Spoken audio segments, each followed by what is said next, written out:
Shalom Ubracha, nous nous retrouvons avec la 9e Mishnah du 4e Pérec. La Mishnah nous dit Shomer et Yabam shekidesh achiv et achota.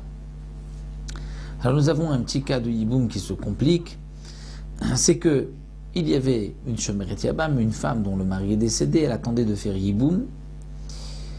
On va l'appeler Léa. Et elle avait une sœur Rachel, et un des frères a donné des kiddushin à Rachel. Donc, Shomer et Yabam, chez Kidesh Achiv, un des frères, a donné des kiddushin à la sœur de celle qui attend de faire Yiboum. À la sœur de Léa, on va l'appeler Rachel. Eh bien, Mishum Rabbi Yehuda, au nom de Rabbi Yehuda, on a dit, Omrim, on lui dit à ce frère-là, tu n'aurais pas dû donner des kiddushin tout de suite, parce que tu ne peux pas te marier avec elle. Pourquoi ? Parce que c'est la sœur de celle avec qui toi aussi tu as une mitzvah de Yiboum ou de Chalitza, Achot Zekukato. Donc on va lui dire, regarde, Amten, tu as donné des kiddushin, c'est ta femme, mais tu ne peux pas encore entrer sous la choupa et te marier avec elle. Attends. Attends que le grand frère décide ce qu'il fasse. Peut-être qu'il va faire Yiboum ou il va faire Chalitza.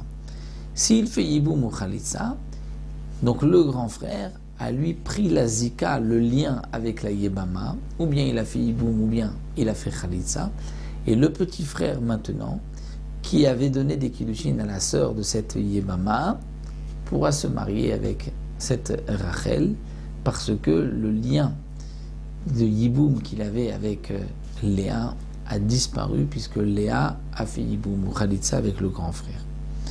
Donc on lui dit, attends pour que tu puisses te marier.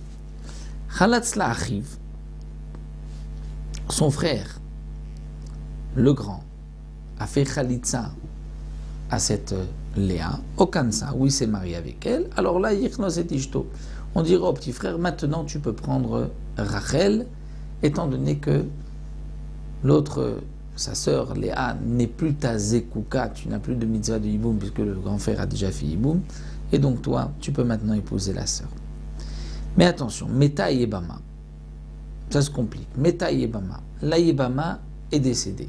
Donc cette Léa est décédée, elle n'a pas pu faire ni Chalitza ni Yiboum.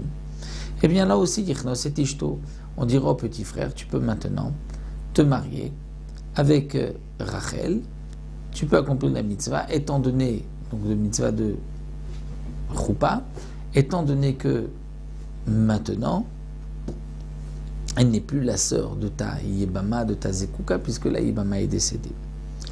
Met Yabam, si le frère, donc on va l'appeler Shimon, qui devait lui faire Yiboum est décédé, donc maintenant il ne reste qu'un seul frère qui a donné des kiddushin à la sœur de la Yebama avec qui il doit faire Yiboum.